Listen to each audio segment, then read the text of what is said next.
I came back from a 12-hour work shift only to find my bags on the sidewalk with a note. Wanna live here? We only have the garage. Signed, your daughter-in-law. I smiled. I had been expecting this. Before the taxi arrived, I made one simple call that made the shrew burst into tears. I'm glad to have you here. Follow my story until the end and comment the city you're watching from so I can see how far my story has reached. My name is Beverly. I'm 67 years old, and I've been a registered nurse for 43 years. I thought I knew everything there was to know about human cruelty after 4 decades of working in hospitals, watching families tear each other apart over inheritance, watching children abandon their dying parents, watching spouses betray each other in their darkest moments. But nothing, absolutely nothing, prepared me for what my own daughter-in-law would do to me. I pulled into the driveway of what I still foolishly called home after a brutal 12-hour shift at St. Mary's Hospital. My feet were screaming inside my white nursing shoes, my lower back felt like someone had taken a sledgehammer to it, and all I wanted was to collapse into my bed and sleep for the next 10 hours. At 67, these double shifts were becoming harder to handle, but the hospital was short-staffed, and I'd never been one to abandon my patients when they needed me most. The first thing I noticed was wrong was the silence. Usually, when I came home this late, I could hear the television blaring from the living room where my son, Marcus, would be watching his sports highlights, or I'd catch the sound of Lillian's voice echoing through the house as she talked on the phone with one of her friends, complaining about something or someone. Tonight, there was nothing. Then I saw them. 3 battered suitcases sitting on the front lawn like discarded trash and a small overnight bag I recognized as my mother's old luggage that I'd kept in the hall closet. My heart started pounding, but not from surprise. Deep down, I think I'd been expecting this moment for months. I parked the car and walked slowly toward the suitcases, my nursing bag still slung over my shoulder. A small white envelope was taped to the handle of the largest suitcase, and I could see my name written across it in Lillian's perfectly curved handwriting. She'd always been proud of her penmanship, another one of those little superiorities she held over everyone else. I opened the envelope with trembling fingers, though the trembling wasn't from fear. It was from a rage so pure and cold that it felt like ice water running through my veins. Beverly, the note began, no, dear, or even, Mom, which was what she'd called me for the first few years of her marriage to my son. We've decided that this living arrangement isn't working anymore. If you want to continue living here, we have the garage available. It's weatherproofed and has electricity. We think this would be better for everyone involved. We'll discuss the rent later. Lillian.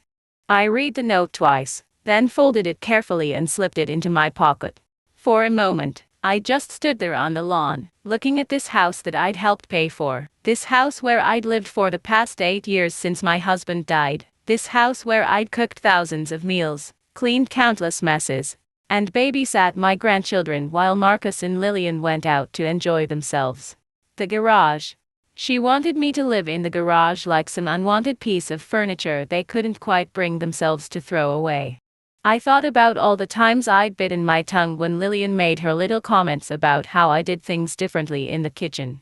I remembered the Christmas morning when she'd unwrapped the expensive jewelry set I'd bought her with my nursing salary and said, "Oh, Beverly, you really shouldn't have spent so much. We're trying to teach the children about being modest with money." Then she'd proceeded to show off the diamond bracelet Marcus had bought her that cost 3 times as much.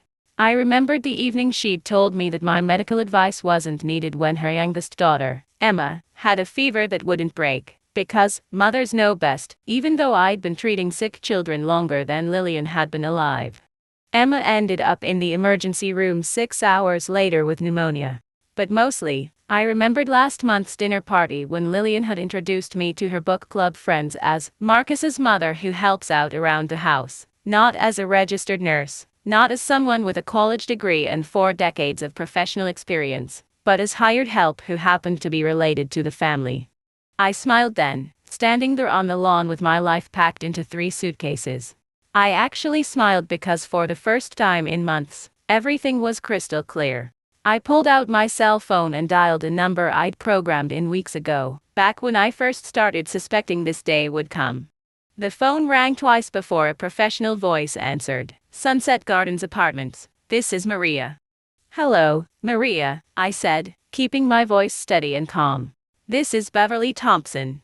I'd like to confirm my move-in date for apartment 215. I believe we discussed tomorrow morning. Of course, Mrs. Thompson, everything is ready for you. Will you still need our moving service? I looked at my 3 suitcases and smiled wider. No, thank you. I think I have everything I need right here.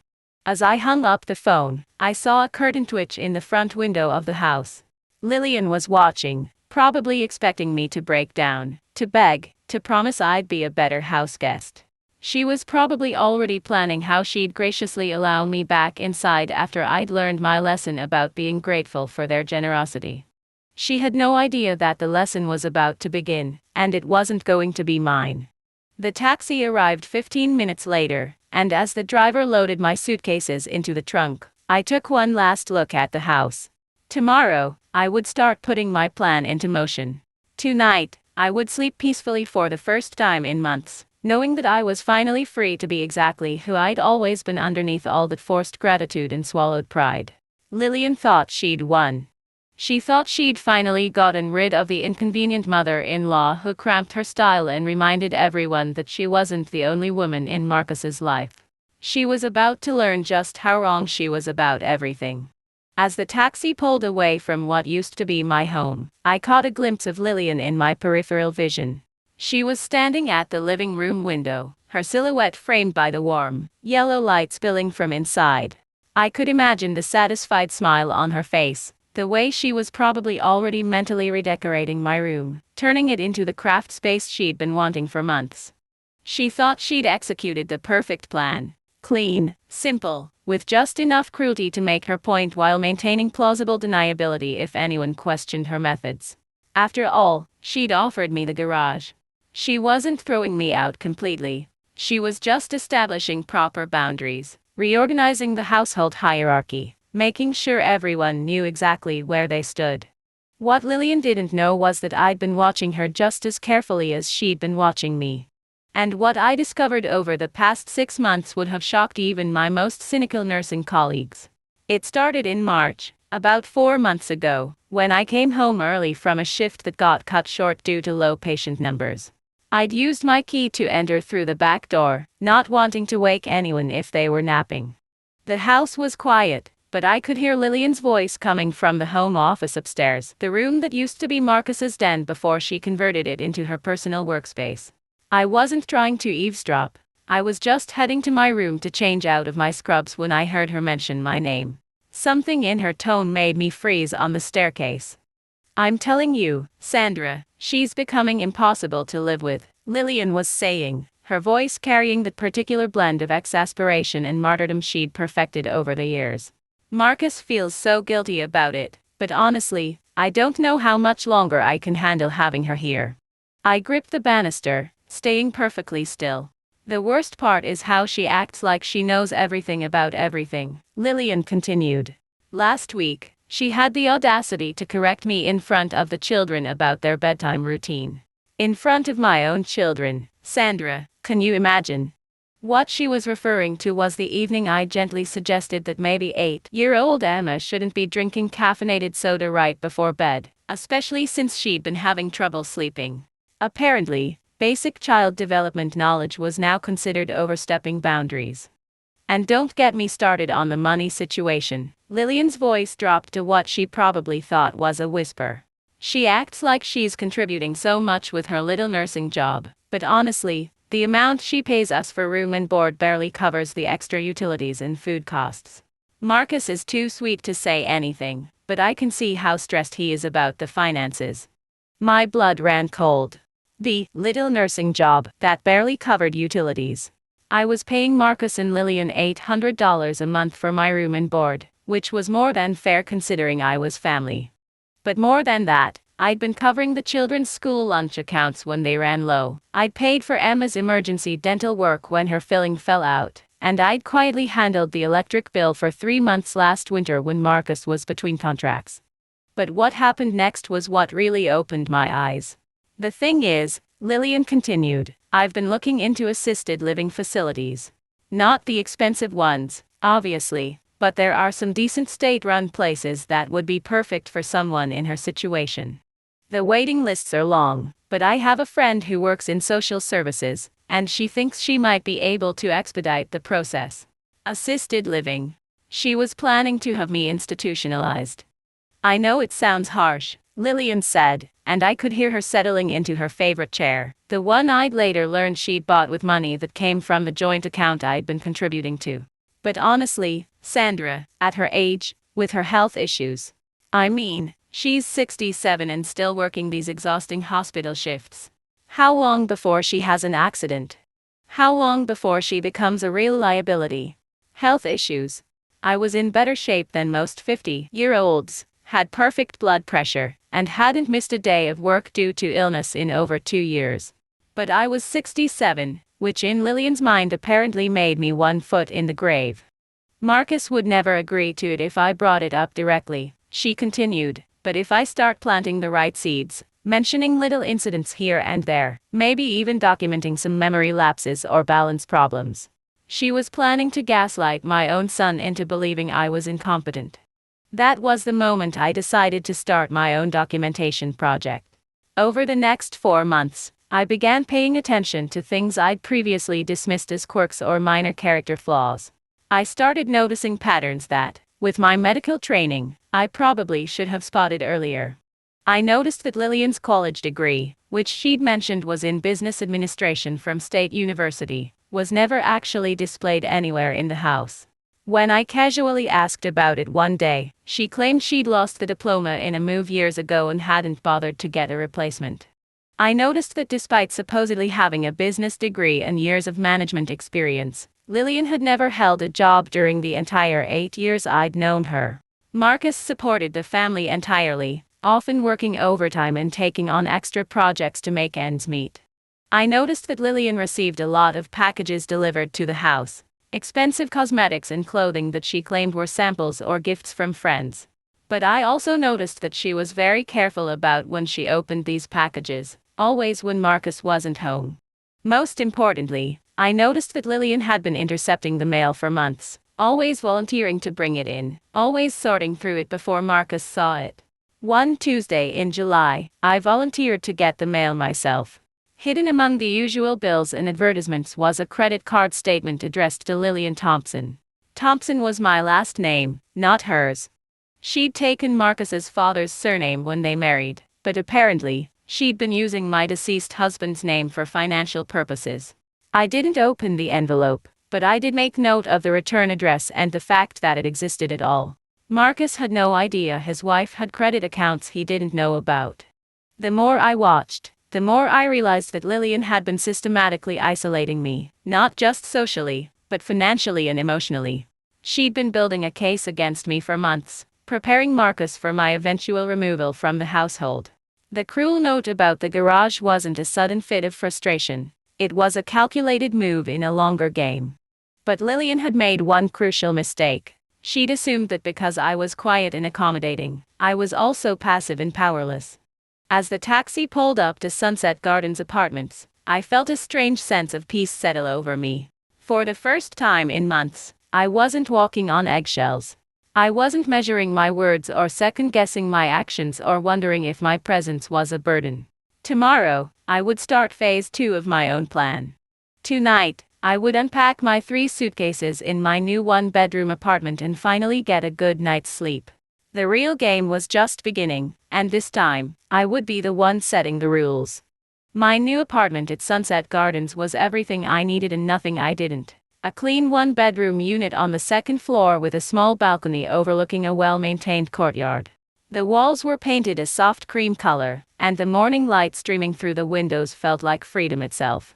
I'd been living there for exactly 3 days when my phone rang. Marcus's name appeared on the screen, and I felt my stomach tighten slightly. This was the call I'd been expecting, the one I'd been quietly preparing for during those 4 months of careful observation. "Mom," his voice sounded strained, uncertain. "I just got home from work, and Lillian told me what happened. She said you just left without saying anything." I settled into the small armchair I'd purchased that morning, a comfortable burgundy piece from a nearby furniture store. Hello, Marcus. How are the children? The children are fine, Mom, but that's not. I mean, why didn't you call me? Why didn't you tell me you were having problems with the living situation?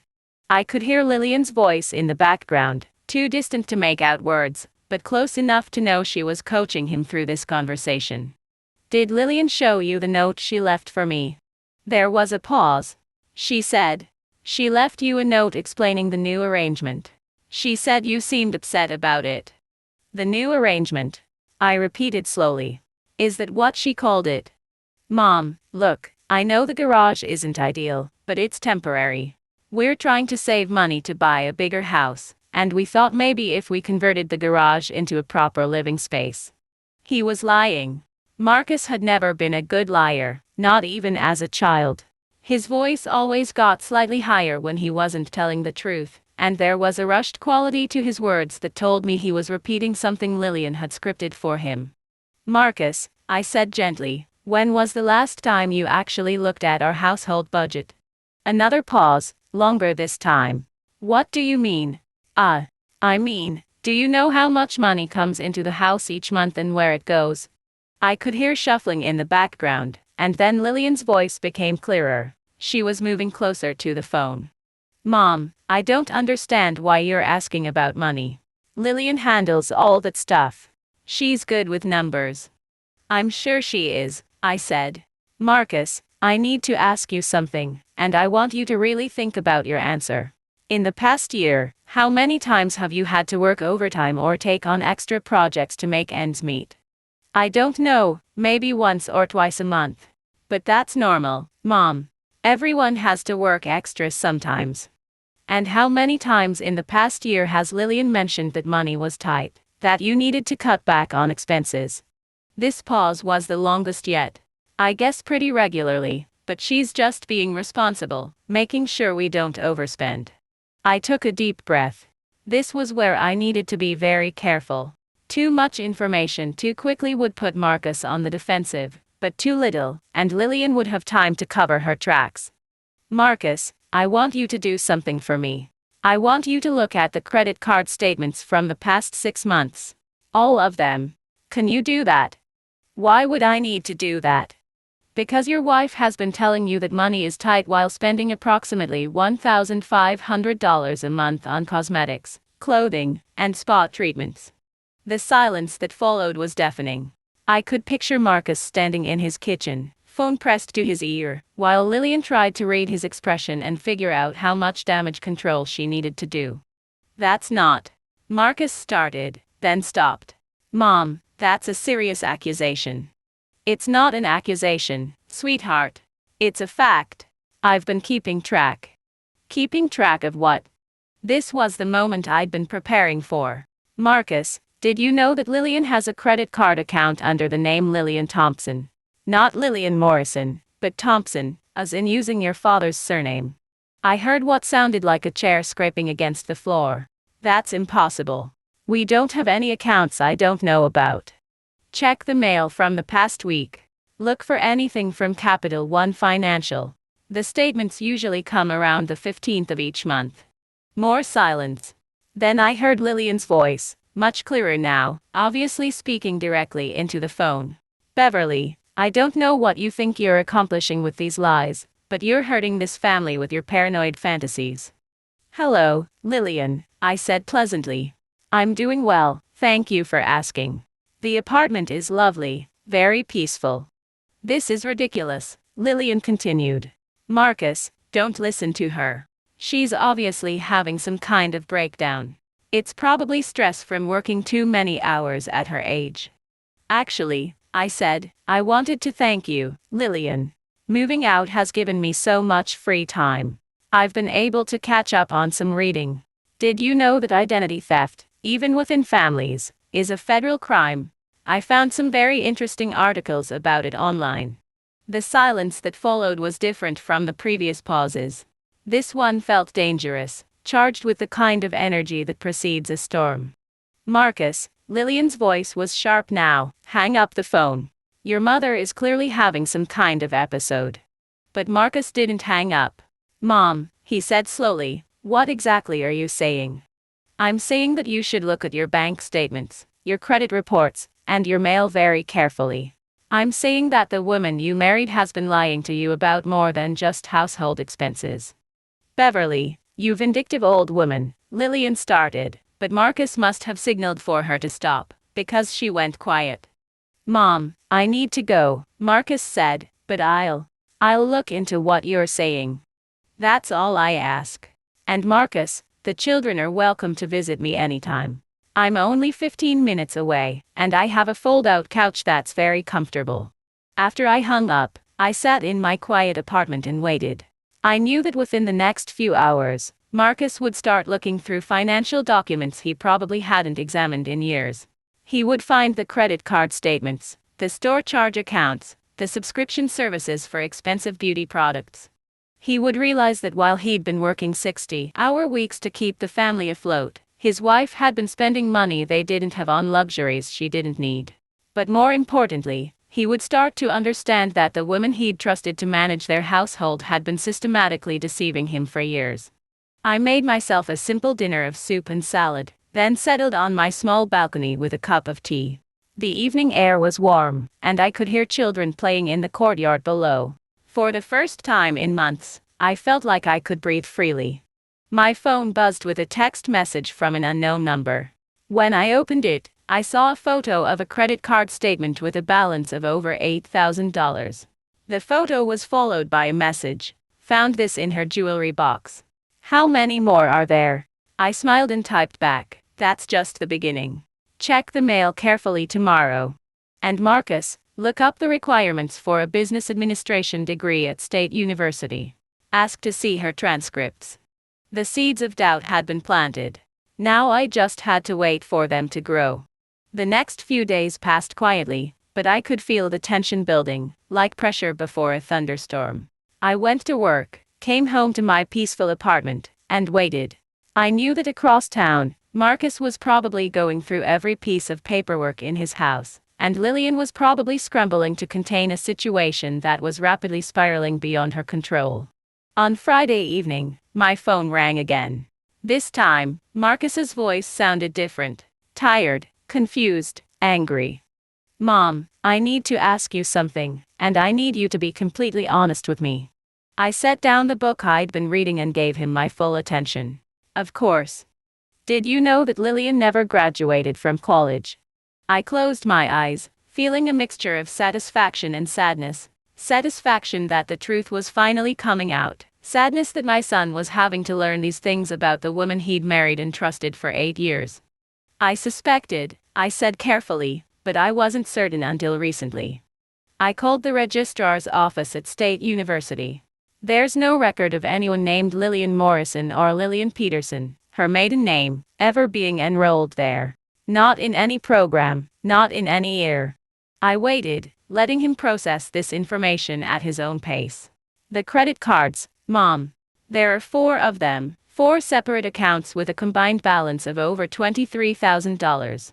She's been paying the minimum balances with money from our checking account, but she listed her occupation as business consultant and used your old address from before Dad died as her business address.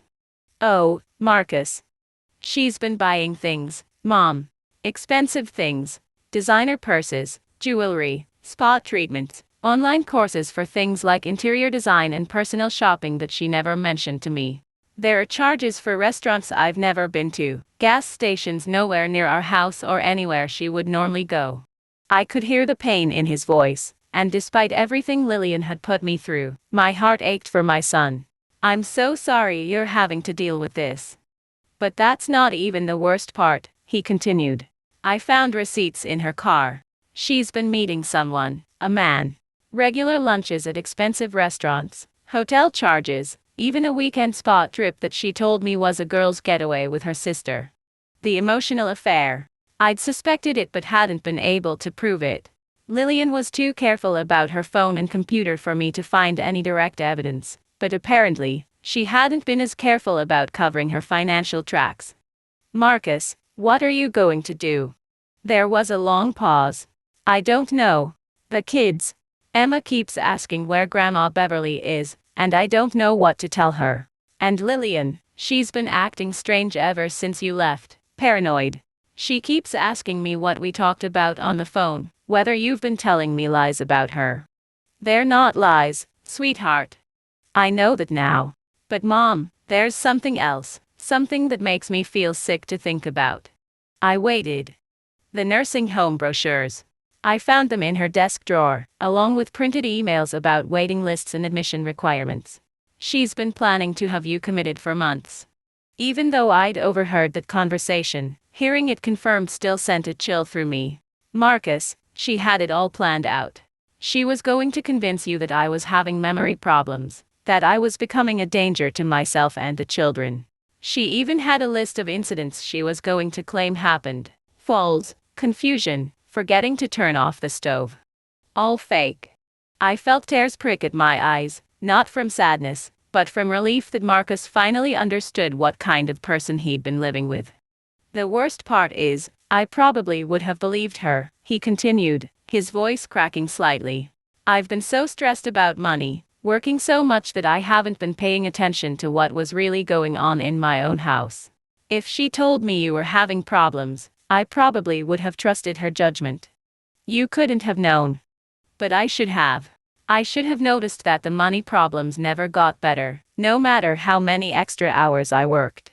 I should have wondered why she never wanted me to handle the bills or see the statements. I should have questioned why someone with a business degree couldn't find any kind of job, even part-time. I could hear him crying now, and it broke my heart. Marcus, listen to me. You are a good man and a good father. You trusted your wife because that's what people do in marriages. The fact that she violated the trust is not your fault. But what do I do now? How do I fix this? This was the moment I'd been preparing for, the conversation I'd been planning for months. First, you document everything. Every credit card, every false statement, every lie you can prove. You take pictures, you make copies, you keep records, okay. Second, you change all your passwords, check your credit report, and make sure she can't open any new accounts in your name or the children's names, right? And third, you decide what kind of life you want for yourself and your children. Do you want to stay married to someone who's been systematically lying to you and planning to institutionalize your mother? Or do you want to start over with honesty and integrity? The silence stretched on for nearly a minute. Finally, Marcus spoke, his voice barely above a whisper. She tried to destroy you, Mom. She tried to make me think you were losing your mind so she could have you locked away. Yes, she did. And all this time, you've been helping us, paying for things, taking care of the kids, working those terrible double shifts to help with expenses while she was spending money we didn't have on her own selfish wants. I did it because I love you and the children, not because I expected anything in return. I know, and that makes what she did even worse. Another pause, then, Mom, can you forgive me for not seeing it sooner? For not protecting you? Oh, sweetheart, there's nothing to forgive. You're seeing it now. That's what matters. I want you to come home, Marcus said. That house will never be my home again. Too much has happened. But I want you and the children to feel welcome here anytime. This is your family too. What should I do about Lillian? I took a deep breath. That's not my decision to make. But I will say this, a person who can lie that easily, for that long, about that many things. That's not someone you can trust to be honest about anything. After we hung up, I sat on my balcony and watched the sunset over the courtyard. Tomorrow would bring new challenges, new confrontations, new revelations. But tonight, for the first time in months, I felt like the grandmother my grandchildren deserved and the mother my son needed. The game was far from over, but the balance of power had shifted. Lillian was about to discover that sometimes, the quiet ones are the most dangerous of all. I was leaving the grocery store on Saturday afternoon when I saw her. Lillian was standing next to my car in the parking lot, her arms crossed, her face twisted into an expression of pure fury.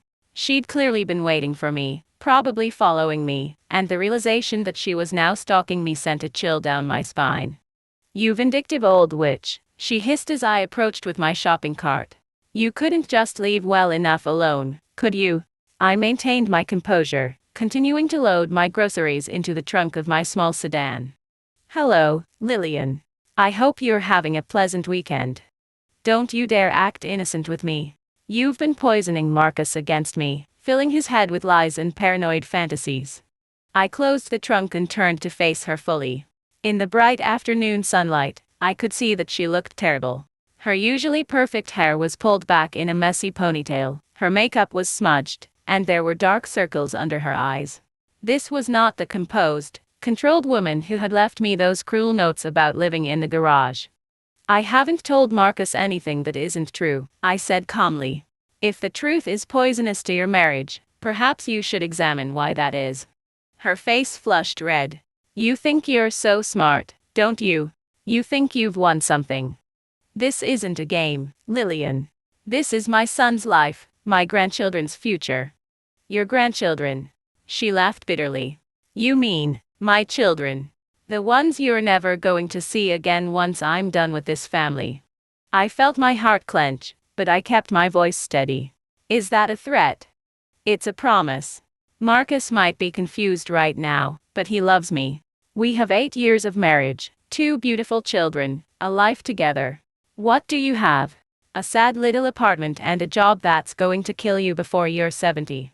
Other shoppers were starting to notice our conversation, slowing down as they passed, their eyes darting between us with barely concealed curiosity. I lowered my voice, hoping to encourage Lillian to do the same. Lillian, you're making a scene. Perhaps we should continue this conversation somewhere more private.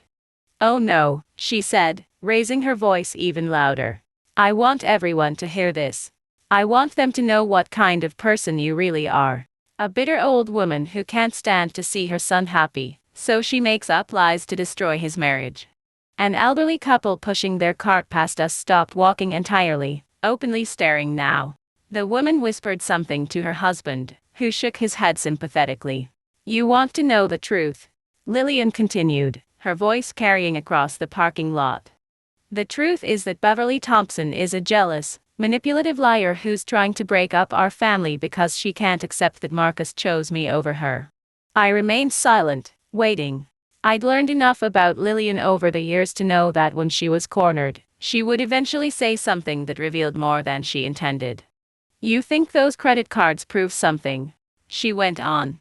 I was trying to surprise Marcus with a business venture. I was taking courses, networking, building connections. Everything I spent was an investment in our family's future. What kind of business venture requires hotel stays and expensive restaurants? I asked quietly. She faltered for just a moment but then pressed on. Business meetings, networking events. You wouldn't understand because you've never had any ambition beyond wiping bedpans and following doctor's orders. That stung, but I didn't react. I just watched as Lillian continued to dig herself deeper. And the college thing. So what if I didn't finish my degree? I was learning real-world skills, building real relationships with successful people. A piece of paper doesn't make someone educated. But lying about having that piece of paper does make someone dishonest, I replied. Everything I did was for this family. She shouted, loud enough now that people in the next row of cars were turning to look. I was trying to build something better for us, and you ruined it with your petty jealousy. And the nursing home brochures? I asked.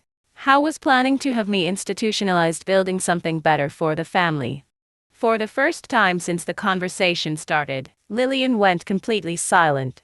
Her mouth opened and closed like a fish gasping for air. She clearly hadn't expected me to know about that particular piece of her plan. That was just research, she stammered, in case you ever needed care. It was responsible planning. Research that involved fabricating incidents that never happened. Creating a false medical history to justify commitment proceedings. The color drained from her face. I don't know what you're talking about. The list, Lillian. The one you made of fake episodes you were going to claim I'd experienced. False confusion, dangerous behavior, all of it documented and ready to present to Marcus when the time was right. She took a step backward, bumping into the car behind her. You went through my private papers. You broke into my house. I lived in that house for 8 years. I observed things. I listened. I learned. You had no right. Oh, I had every right to protect myself from someone who was planning to have me declared mentally incompetent. A security guard was walking toward us now, probably alerted by other shoppers who were concerned about the increasingly heated argument. Lillian saw him too and tried to compose herself, smoothing her hair and straightening her clothes. This conversation is over, she said, but her voice was shaking now. Stay away from my family, Beverly. Stay away from my husband and my children. They're not just your family, I replied, and if you try to keep my grandchildren from me, you'll discover that I have more options than you might think. What's that supposed to mean?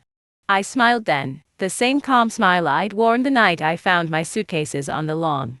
It means that a registered nurse with 43 years of experience knows a lot of people. Doctors, social workers, family court judges.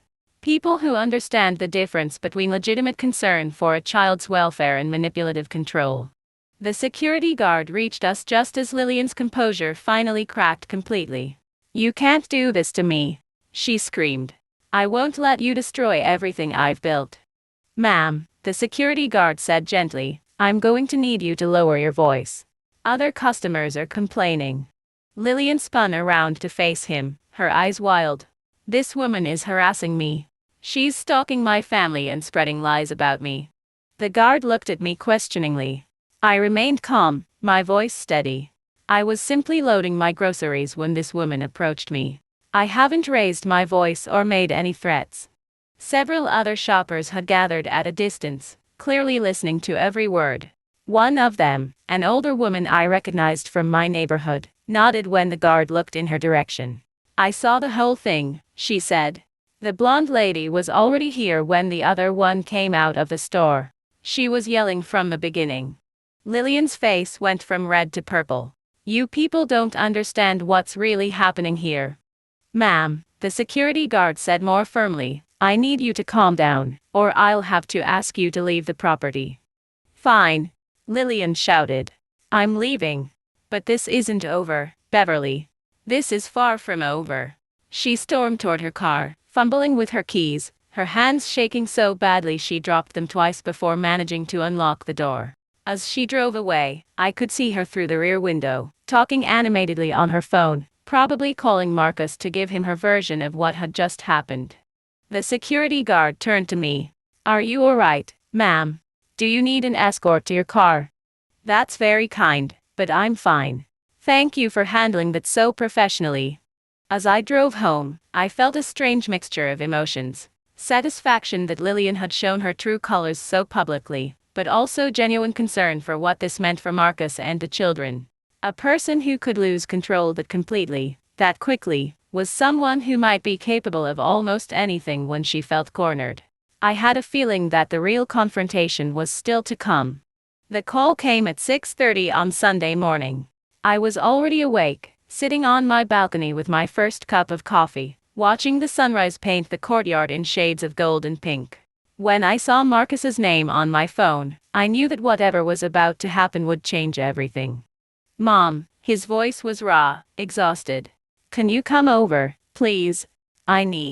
We need to talk. Of course, sweetheart. Is everything all right? There was a long pause. No, nothing is all right. But maybe it can be. I arrived at the house 20 minutes later to find Marcus sitting on the front porch steps, still in the clothes he'd worn the day before. His hair was disheveled, his eyes red-rimmed, and he looked like he'd aged 5 years since our last conversation. She's gone, he said without preamble as I approached. Packed 2 suitcases and left around midnight. She took some jewelry, some clothes, and about $300 in cash from the emergency fund. I sat down beside him on the steps, the same steps where I'd carried his scraped knees when he was 7, where we talked about his first day of high school, where he told me he was going to propose to Lillian 8 years ago.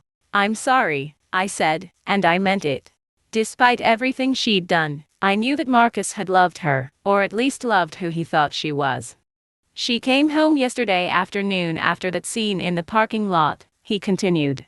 She was hysterical, screaming about how you'd humiliated her in public, how you were trying to turn me against her. She demanded that I choose between you and her.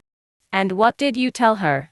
I told her that there shouldn't be a choice to make, that a wife who truly loved her husband wouldn't try to destroy his relationship with his mother, that a mother who truly loved her son wouldn't try to manipulate him into abandoning his family.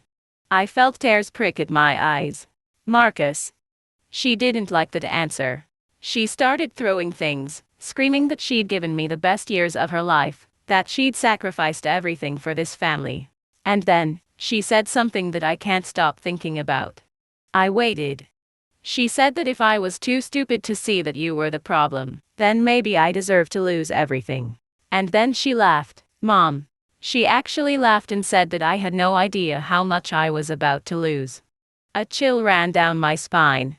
What did she mean by that? I think she was talking about the money, he said. After she calmed down, she went into the office and started making phone calls. I could hear her through the door, talking about accounts and transfers. When I tried to go in, she'd locked the door. Did you check your bank accounts? First thing this morning. She cleaned out the savings account. Almost $12,000 gone. I closed my eyes, feeling sick for my son. Marcus, I'm so sorry. But here's the thing, Mom. You know what I felt when I saw that empty account? Relief. I looked at him in surprise. Relief, he repeated, because finally, I knew for certain who she really was. No more doubt, no more second-guessing myself, no more wondering if maybe I was being too suspicious or too harsh. She showed me exactly who she's always been. We sat in silence for a moment, watching the neighborhood wake up. Mrs. Henderson from across the street was retrieving her newspaper, and the Johnson kids were already out, riding their bikes. Normal Sunday morning activities in a normal neighborhood while my son's life was falling apart. The kids don't know yet, Marcus said. Emma kept asking where Mommy was this morning, and I told her she went to visit Aunt Sarah. But Tommy, I think he suspects something. He's always been more perceptive. How are you going to handle this? Honestly, I don't know. I've never been a single parent. I don't know how to explain to an 8-year-old that her mother chose money over her family. I reached over and took his hand. You don't have to explain everything right now. Children are more resilient than we think. What they need is stability, honesty appropriate for their age, and the assurance that they're loved. Will you help me? I know I have no right to ask after everything that's happened, but... Marcus, you don't have to ask. I'm their grandmother. I'm your mother. Of course I'll help. He squeezed my hand. I need to tell you something else, something I should have said years ago. I waited. You were right about her from the beginning, weren't you? You saw through her before any of us did. I considered my answer carefully. I saw warning signs, but I also hoped I was wrong. I wanted you to be happy. You tried to warn me in your quiet way, all those little comments about being careful with money, about making sure I was paying attention to the details. I thought you were just being overprotective. I was being overprotective, but sometimes that's what mothers do. He laughed, but there was no humor in it. She's going to try to come back, you know. When the money runs out, when whoever she's been seeing gets tired of her drama, she'll come back with tears and apologies and promises to change. What will you do if she does? Nothing. The locks are already changed. I'm filing for divorce on Monday morning, and I'm requesting full custody of the children. My lawyer says that with the financial fraud and abandonment, I have a strong case. You've already spoken to a lawyer. I called him yesterday after she locked herself in the office. I've been thinking about this for longer than I wanted to admit. We were interrupted by the sound of the front door opening. Emma appeared in her pajamas, her hair sticking up in every direction, looking confused and a little scared. Daddy, why are you sitting outside? Is Grandma Beverly here? Marcus stood up and scooped her into his arms. Good morning, sweetheart. Yes, Grandma came over to have breakfast with us. Emma's face lit up. Really? Can we make pancakes, the kind with chocolate chips? I think that sounds perfect, I said, standing up as well. But we should probably check on your brother first. Tommy's still sleeping. He stayed up late reading. Emma looked between Marcus and me. Is Mommy coming home for breakfast? Marcus and I exchanged a look. Mommy's going to be away for a while, sweetheart. But Grandma Beverly and I are going to take very good care of you. Emma seemed to accept this explanation, already distracted by the promise of chocolate chip pancakes. As we went inside, she slipped her small hand into mine. Grandma Beverly, I missed you. The house was sad when you were gone. I squeezed her hand gently. I missed you too, sweetheart. But I'm here now. Later that morning, after pancakes and after Tommy had woken up and been given a similar explanation about his mother's absence, Marcus and I found ourselves alone in the kitchen while the children played in the backyard. I owe you an apology, he said, for not seeing what was happening, for not protecting you, for letting her treat you the way she did. Marcus, we've already talked about this. No, Mom, let me finish. I owe you more than an apology.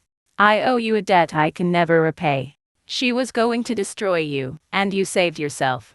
More than that, you saved all of us. I shook my head. I just told the truth. You did more than that. You could have exposed her publicly, humiliated her the way she tried to humiliate you. You could have made this ugly and vindictive. Instead, you let her destroy herself. I'm not a vindictive person, Marcus. I never wanted to hurt her. I just wanted to protect myself and my family. And you did. She played her hand too early, showed her true colors before she could do any more damage. Through the kitchen window, I could see Emma pushing Tommy on the swing set, both of them laughing. They would be alright. Children adapt. They heal. They move forward with the resilience that adults often lose. So what happens now? I asked. Now we rebuild. The three of us. And you, if you want to be part of it. I know this house has bad memories now, but it's also where the kids grew up. It's home. I considered this. I like my apartment. It's peaceful there. But I think I'd like to spend more time here with you and the children. Maybe not living here, but being part of the daily routine. I'd like that too. My phone buzzed with a text message. When I looked at it, I saw Lillian's name and felt my stomach tighten. The message was short. This isn't over, Beverly. You haven't won anything. I showed the message to Marcus, who read it and shook his head. She still doesn't get it. She still thinks this was some kind of competition. Maybe for her, it was, I said. But for me, it was just about survival. I deleted the message without responding.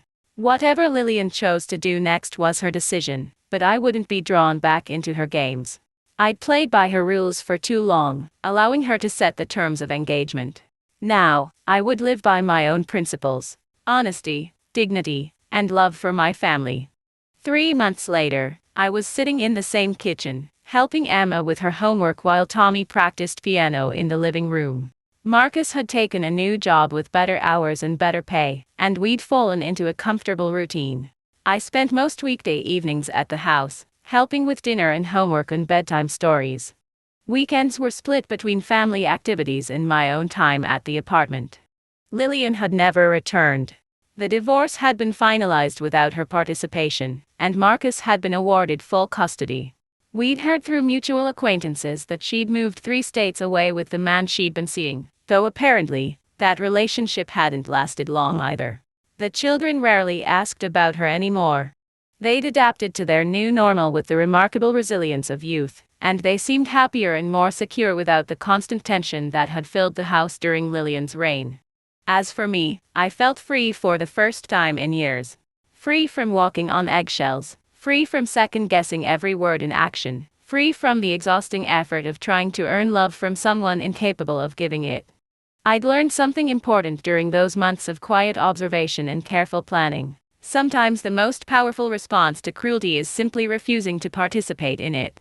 Lillian had wanted a war, but I'd given her truth instead. She'd wanted drama and destruction, but I'd offered dignity.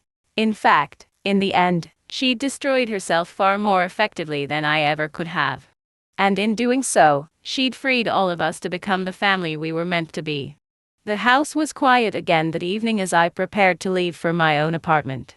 Emma and Tommy were asleep, and Marcus was reading in the living room.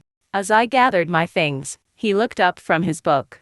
"Thank you, Mom, for everything." I smiled and kissed his forehead the way I had when he was small. "Thank you for listening when it mattered." As I drove home through the familiar streets, I thought about the letter I'd never sent, the one I'd written the night after I found my suitcases on the lawn. In it, I'd tried to explain to Lillian why her cruelty had backfired so completely. But I'd realized that some people are simply incapable of understanding the difference between strength and manipulation, between love and control.